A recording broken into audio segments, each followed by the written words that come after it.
Nous avons déjà découvert le boulevard de la République, l'avenue des Belges, le boulevard Joffre, la maison Guérin. Nous voici à présent devant la commanderie. Ah, le gaz, 2h moins quart. Autrefois, il fallait presser le pas pour ne pas être en retard au moulin Pateau. La première mention de la commanderie date de 1153. Les Templiers ayant été supprimés en 1312, les chevaliers de Saint-Jean de Jérusalem, au manteau blanc orné d'une croix rouge, prirent la suite. Situé hors de la ville, le bâtiment était fortifié, avec créneaux, fossés et pont-levis. Au moment de la Révolution, l'hôpital n'avait plus de commandeur. Puis la commanderie fut pillée au cours du XIXe siècle. De cette ancienne commanderie, qui eut une grande importance au XIIIe et XVe siècle, ne restèrent alors que les vestiges de l'ancienne chapelle. Les parties subsistantes de l'ancienne commanderie furent inscrites au titre des monuments historiques en 1978. La commanderie est toujours là, mais sa restauration était nécessaire. Grâce entre autres à Robert Fallars, elle a bien changé. Mais certains se souviennent encore des temps anciens. Par exemple, un bar y était tenu par Guy Cartal. Le bar à côté était tenu par un rugbyman du COP.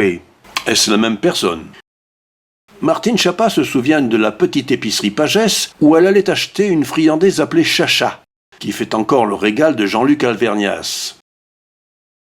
Pour Christelle Boyer-Le Thor et Yolande Bronas, en fait, dans le grand corps de bâtiment, il y avait 2 épiceries, de part et d'autre de l'entrée actuelle de la salle de la commanderie, dont l'épicerie Pagès, effectivement, et un Economia, démoli depuis. Sur la photo de 1936, on voit les 2 bâches des épiceries qui sont de part et d'autre de l'impasse. Gamin, j'ai passé pas mal de temps sur la terrasse, tout en haut, avec mes cousins qui habitaient là.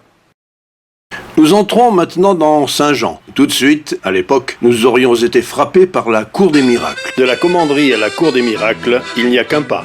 Oh, il en existe d'autres, bien sûr. Comme disait Olivier Chaban, il y en avait une au bas de l'avenue des Belges. Mais c'est de celle-là dont je me souviens. Jean Grimaud l'évoque aujourd'hui en ces termes. La Cour des Miracles, c'était tout au fond du Faubourg Saint-Jean, côté nord. Là, il y avait toute une basse-cour et un tas de fumier où j'allais ramasser des vers de terre pour la pêche. Coin très typique, inconcevable de nos jours. Bernard Féminier a bien connu lui aussi cet endroit mythique. Ainsi s'exprimait-il. À côté de la commanderie se trouvait une petite place appelée, on ne sait pourquoi, la Cour des Miracles, où le centre d'intérêt pour les enfants était l'atelier du forgeron Charon, qui tapait sur son enclume des pièces rougeoyantes.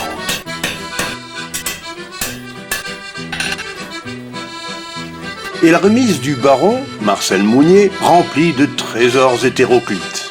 Les poules se promenaient librement dans cette cour où l'on jouait aux billes. On y trouvait des tas de fumier ou de terreau, où Jean Grimaud se souvient avoir été chercher des vers pour la pêche. Le Peyron, ou Pater, collecteur de peaux de lapin, avait des clients dans le coin, puisque chaque maison avait par derrière une bande de terrain montant jusqu'au chemin des ports, permettant de tenir des poules et des lapins.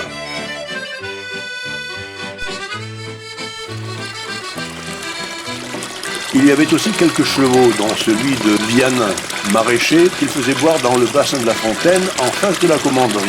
Il se rappelle encore qu'il fallait lui couper l'eau 2 fois pendant qu'il buvait, c'est-à-dire l'arrêter de boire en lui relevant la tête.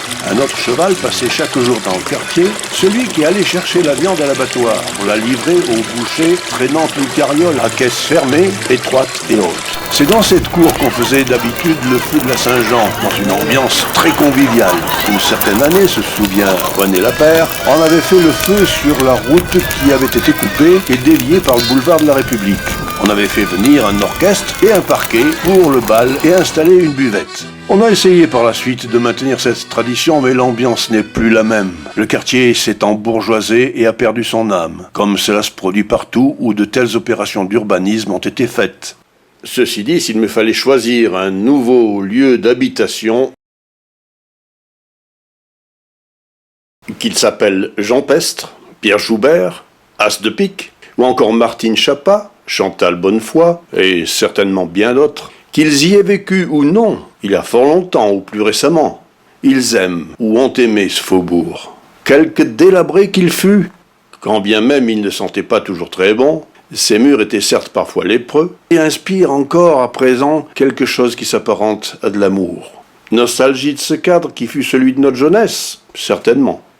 Sans confort ni état sanitaire aux normes, il avait cependant ce qu'il a perdu depuis, ce côté humain, cette proximité des gens qui se connaissaient tous, pour le bien ou pour le mal, alors que les orages succédaient aux heures de liesse.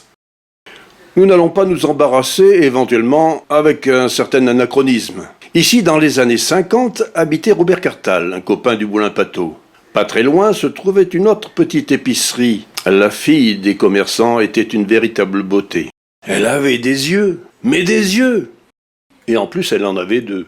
À partir de l'embranchement de la rue des Chevaliers Saint-Jean, de nombreux commerces, dits aujourd'hui de proximité, permettaient de s'approvisionner. Jean Pestre se souvient très bien de l'épicerie de Madame Bonnet. Une très vieille épicerie, selon Martine Chapa. Les enfants allaient y acheter des bonbons en sortant de l'école. En face, il avait la boucherie-charcuterie de Madame Perrault et la boulangerie Védrine. Au premier du bâtiment habitait mon copain Dupuis. Quelques mètres plus loin, en lieu et place de la boutique de fleurs, le marchand de motos Caravillo fut remplacé par les cyclachards. Je me souviens encore d'un bal improvisé sur le trottoir à l'heure de la Libération, peut-être animé par l'orchestre Tintin. Tout à côté, mais bien des années plus tard, Kaël Royer a passé son permis chez Guy Vol. En face, à l'autre angle de rue, le café Gravejal a laissé place à un autre café, c'était peut-être chez La Canette, à laquelle René Muru fait allusion. Toujours sur la gauche, dans une petite crèmerie tenue par Madame Dautal, dont parle Martine, on servait un lait bien crémeux, puisé directement d'une biche vers la gamelle. Jean-Louis Falcon s'en souvient encore. Au 34 du Faubourg Saint-Jean, naquit Gabriel Moiselet le 5 novembre 1885. Paysagiste et peintre décorateur, il avait étudié à l'école municipale des beaux-arts de la ville du Puy dans l'atelier de l'architecte Proy avant d'embrasser une carrière tout à fait flatteuse. Juste en face, au bas de la rue du Petit-Vienne, je n'ai trouvé aucune explication quant à cette construction pour le moins atypique. Un sac de Babet, virtuel naturellement, à celle ou celui qui y apportera un début d'explication. Au 22 du Faubourg, je revois l'atelier de Pascal Pneu, dirigé alors par Jacques Ilénoff, bien connu dans le milieu du football. Ah, monsieur Madier, j'entends encore votre accent de lavande dans votre magasin de cycles que je ne sais plus où situer exactement. Venu d'Alès, ce provençal grantin se faisait toujours un plaisir de plaisanter avec la bande de cyclistes en herbe, heureux de s'éterniser au milieu des cycles La Perle. En face, la boucherie Pouille précédait le bureau de tabac Vessert, où les gamins faisaient provision de rouleaux de réglisse, de coquilles remplies d'une certaine matière sucrée, de petites boîtes métalliques rondes remplies d'une poudre dite de coco, et peut-être aussi de Mistral gagnant. Et puis, derrière ce faubourg, un touriste un peu curieux découvre un havre de paix. Il fait bon errer dans ces ruelles tortueuses, ces placettes lumineuses, ces mini-espaces verts, ces maisons typiques, coquettement restaurées et fleuries, avec des fontaines et des croix. Le Pouzarot est un village antique au cœur du Puy, dont l'étymologie est « Puy de la Roche ».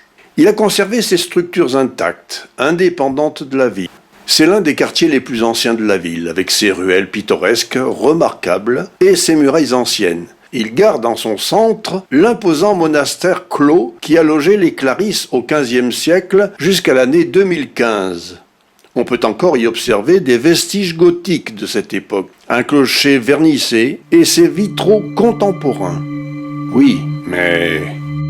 Passant insouciant, te doutes-tu qu'un siècle auparavant, tu n'aurais pas eu intérêt à t'attarder en ces lieux? Le cadre alors était digne d'un roman d'Edgar Poe, les bas-fonds du Puy en quelque sorte. C'est curieux comme l'Est des villes avait cet aspect. Ici ce n'était pas l'East End de Londres autrefois avec Jacques l'Éventreur, mais c'était quand même le Pouzarot. C'était le quartier où arrivaient les renforts étrangers pendant la Révolution, précise Christine. Il valait mieux éviter de traîner dans le coin, ou alors il convenait de marcher les yeux levés vers les étages, des fois que le contenu d'un Jules ne vous atterrisse sur la tête, disait-on. c'était le lieu des règlements de compte au sortir de l'école. Un rite auquel il convenait de se soumettre un jour ou l'autre et auquel j'ai dû moi-même me contraindre sans gloire. On risquait aussi de croiser des individus à la mine patibulaire, dans le genre gros Roger, truand notoire si l'on peut dire. Dans les années 40, au service des parrains du milieu et de Pierre Oulfou en particulier, il s'était illustré en as du volant dans la célèbre affaire du vol des bijoux de la Bégomme. Tel était le Pouzarot, une mine pour Gilles Dorquel.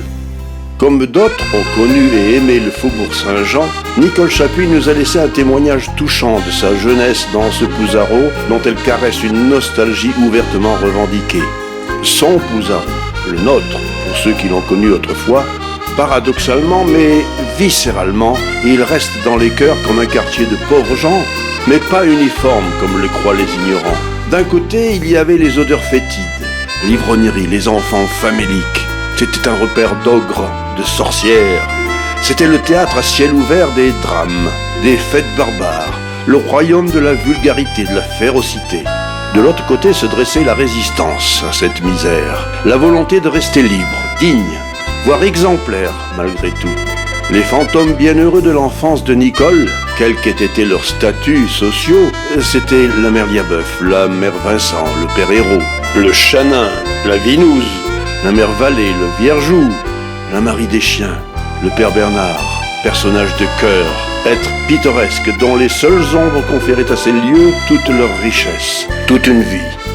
Aujourd'hui, ils ont été aseptisés, stérilisés, protégés, colorés, édulcorés, silencieux, mais vidés de leur substance. Quel intérêt de toute façon pourrait présenter aujourd'hui les images d'un autre siècle aux yeux des touristes? La nostalgie n'est plus de mise. Des quartiers malfamés à la place aux cochons, il n'y a qu'une glissade à laquelle nous n'échapperons pas tout prochainement. Peut-être.